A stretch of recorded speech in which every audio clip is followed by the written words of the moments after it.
Sounds of Right, it's on Sabras Radio. Sounds of Jay Sean, and I have the man himself on the phone lines right now. Yo, Jay, welcome to Sabras Radio. How you doing, man? Yeah, it's been a while. Yes. You know what? I think one of the last times I spoke to you was just before you were flying out to America. Look at that.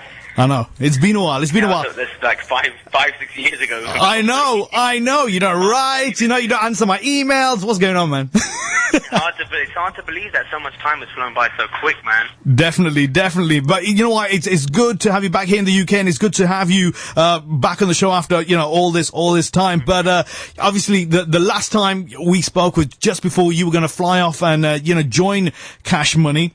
Yeah. So, before we talk about you leaving Cash Money, let's talk about your experience of you being with Cash Money. I mean, how did life change, once the signing happened? Oh, man, everything changed, Everything changed incredibly. I mean, I was literally brand new to America, and then within 3 months, I was everywhere. I was on every radio station, on every TV channel, on all the magazines, and it was just crazy, man. I mean, everything was a whirlwind. That song, the song Down, obviously the first song, just hit off so crazy. And when it hit #1, you become a household name, because you're on every radio station every 10 minutes. So everybody knows you. And it was just insane. And then we followed that up, and then, of course, we had to strike real quick while we were hot. And we followed up with Do You Remember? And that went top 10 as well. And then, obviously, that catapulted me to a whole other level. Then you got the likes of all the pop stars around in America want you on their shows. They want to do songs with you. And before you know it, you got Justin Timberlake on the phone asking you to do his charity show in Vegas, and Alicia Keys asking you to come and perform with her in New York. And it was just insane. It was insane, and it still is. It's still beautiful and amazing out there. But what was happening as a result of that, unfortunately, was the rest of the world was being neglected. And that is something that I couldn't control. It was out of my hands because I was signed to a label. And even if I said I wanted to come out here, the schedules were too insane for me in America. And it was very, very difficult, It was very, very difficult for me to come and do big promo runs in other countries. No, and also the way the deal was structured, unfortunately, the songs that were getting released in America, not all of them were getting pushed and released around the world, and that was very frustrating for me.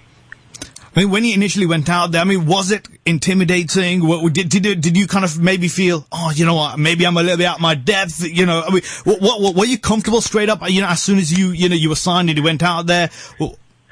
I had absolutely no fear because I had absolutely no expectations. Okay. I went to America going, hey, this is amazing. What a great journey. What a great opportunity. If something happens, brilliant. If it doesn't matter because I've already got the rest of the world. Yeah. I had spent a long time touring and building up a fan base globally that I literally went there was so just so chuffed to just be given an opportunity. That's it. And the thing is, I think, me, man, I don't really carry airs and graces about me. So for me, I didn't care that I went out there and I was a nobody. Who cares? Because how can I expect them to know my music if they haven't had it? So for me, I was okay to go right back to the beginning and build a fan base from scratch. And that was actually really fun. Yeah. I mean, and it happened real quick. As you said, Down, just literally just within months of you being there, Down just absolutely blew up. It was on every radio station, and before you know it, like I said, then you had these big collabs, with your Lil Waynes and Sean Paul, Little John. Again, did you just see them as just like, oh yeah, another fellow artist? Or, did you stand back and think, wow, okay, I'm a little bit starstruck here? Not really starstruck. I wasn't starstruck because, because we're all in the same playing field, really, We're all artists. So when we're in the room together, you are given the equal amount of respect from them. Because they also, remember, man, they knew who I was. So Sean came up to me. Wow. Sean Paul came up to me at the red carpet and was like, yo, blood, I'm hearing your song everywhere, And I was like, I know. He was like, yo, we got to link up, man. We got to link up. I was like, Sean, man, I'm a massive fan of yours, bro. I'd love that. I was like, let's do some work together. And boom, that's how it goes on. And then, everyone treats you with a lot of respect, So even all the people who I don't get starstruck. I'm more awestruck when I meet people who have such immense talent. Yeah. Then for me, of course, it can be like, oh man, wow, I can't believe you're asking me to be on a song with you. I hope it comes out all right. Like for example, like Mary J. Blige called up for me to be on her song, and that's a legend. She's a legend. She could have chosen anyone. Yeah. But for me, that was at the same time so humbling, but at the same time, it was like, wow, I've really got to make sure I bring it, you know, and that I come correct with it. I mean, your journey now has come to the end with Cash Money, and I know you're probably sick to death of, being asked this question, but obviously the listeners here want to know, I mean, what was it? What happened? You know, Yeah, why the decision to leave? It's very simple. For the last couple of years, I was frustrated. Music wasn't being pushed around the world. I was getting phone calls left, right, and center, tweets left, right, and center from all over the world saying, Jay, we know you're doing well in America, but we just don't get your music here. What's going on? And I couldn't take it anymore, and I had conversations with them, and I was like, why my global fan base is not getting my music, and this is frustrating for me. But it was just, nothing was changing. And then, and also I was doing tons of pop music, and I wasn't happy in the pop lane because my heart is, even though I had success in the pop lane, it ended up becoming really just a matter of chasing a hit, and like the hits at the time, and still even nowadays, to me, if you ask my personal opinion, the songs lacks a lot of substance. Yeah. It's just all party songs and drink and hey, yo, let's get drunk because tomorrow we might die. And I was like, well, I did that song, and it's called 2012, and I did that 4 years ago. Yeah. Why am I still having to write these songs? So I was like, you know what, I don't want to do this, man. This doesn't make me happy. And bro, I'm a happy person, man. I live my life to smile and laugh, and if I'm not happy doing music, then why am I there? You know, so I was like, I've got to get out of this, and I've got to do what makes me happy and makes my fans happy, and that's ultimately it. And I mean, you know, while you were still there, you dropped that mixtape, the Mistress, the very first one, and now you know you're hitting us with the Mistress Part 2. Yeah.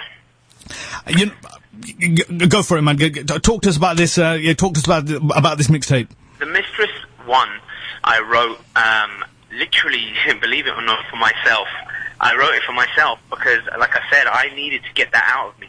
I'm an R&B boy. I love R&B. I have R&B songs in my head all day, lyrics in my head all day, melodies all day, and I wasn't being given the chance to write them or record them. So simultaneously, while writing the pop stuff, I was recording this. And people were saying to me, what are you doing? And I was like, I'm just recording it for the sake of it. And then my manager and everybody heard it, and Tara heard it, and Tara said to me, she's like, Jay, this is better than anything you've done.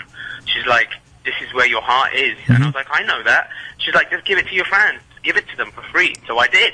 And now, of course, it ended up being a fan favorite. Yeah. And then fans were saying to me, Jay, this is better than all your albums. Why aren't you doing music like this? And I was like, you know what? It's pretty obvious, isn't it, what I need to do? So I did The Mistress Part 2. And you know what? Tears in the Ocean and All I Want. I've heard both those tracks. And do you know what, bro? The tracks are deep, and the lyrics are just, you know what, I'm not just saying this, the lyrics really, really hit home. You know, if you're in that situation, I'm not playing you, man, you feel it. Bro, wait till you hear the next one. When you hear Jameson, it's gonna blow your mind. Jameson is on a lyrical level so deep that it's the most honest thing a man can ever say. And to the point where, you know, I think a lot of my female fans will probably respect me for writing that song. Okay. They'll probably say, wow, you had the nerve to write and the courage to write lyrics that even their own boyfriends wouldn't admit to saying. They wouldn't say that. But sometimes as men, we have to just be straight up and honest and say it how it is, because that's it. That's the truth. And when I'm saying that Jameson is all about that. And, you know, like I said, I'm really pushing it on this Mistress. I'm being really, really blunt, open, and honest about relationships, about men, the difference between men and women, about sex, about lust, about love, everything. It's like a really deep concept album. And, you know, I've been hearing a lot about that Jameson track, especially the video, man. There's a lot of buzz around the video. Yeah. The video is it was probably the most demanding video I've ever done. There's no lip syncing at all in terms of, like, you know, a normal music video, you're singing along the lyrics, and you're looking at the camera and singing. This is nothing. This is all acting. 4 minutes of acting. The song is just playing, but it's all visual. And I play the role of an alcoholic, a busted alcoholic, so there's no prettiness going on. Yeah. Red eyes, busted alcoholic, and at the same time I play a double role. I play another guy who's in love with a stripper called Jameson. So the other guy is an alcoholic in love with the whiskey Jameson. Yeah. This guy's in love with a stripper called Jameson. Both are tales of sin and tales of trying to escape from reality.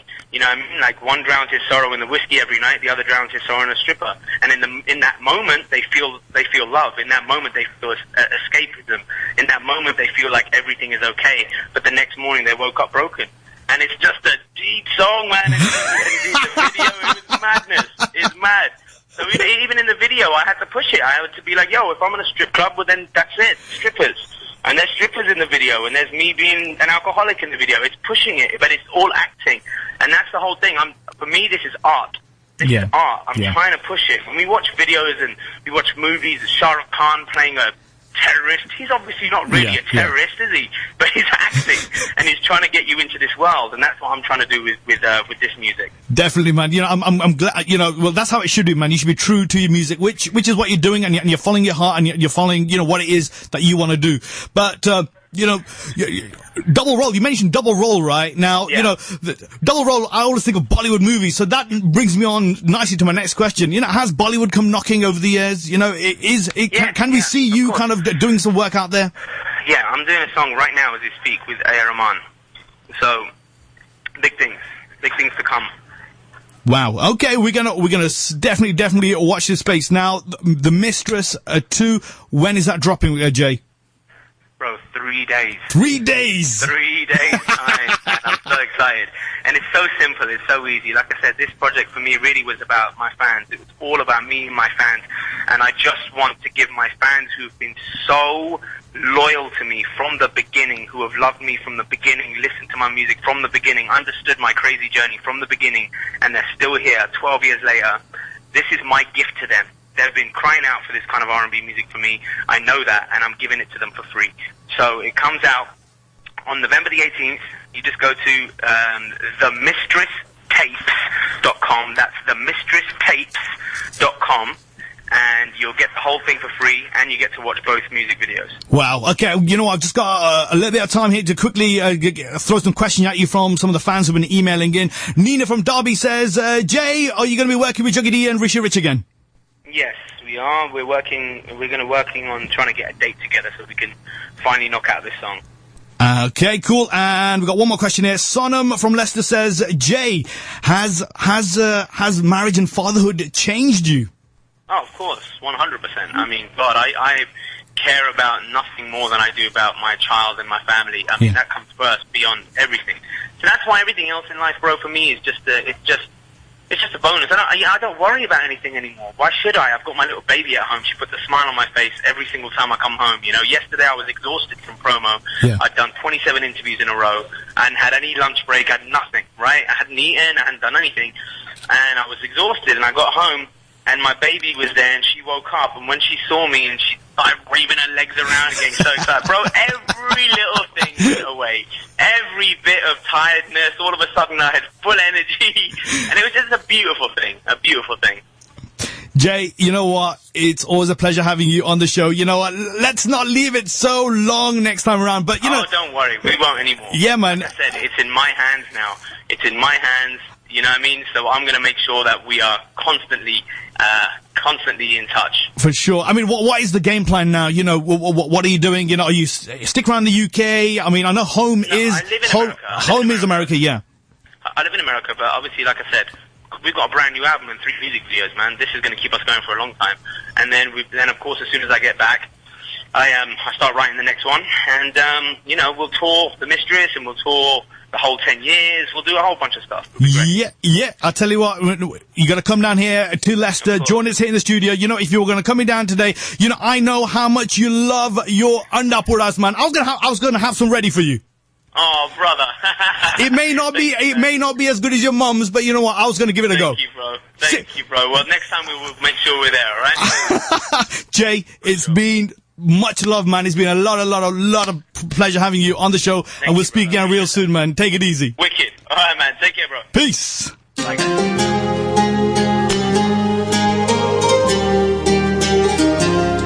That was Jay Sean. And this is Tears in the Ocean from the forthcoming mixtape. You don't say that, but no one above you. You know that. I know that. You know what? We gotta rewind this track because this track is just big. Check out the lyrics.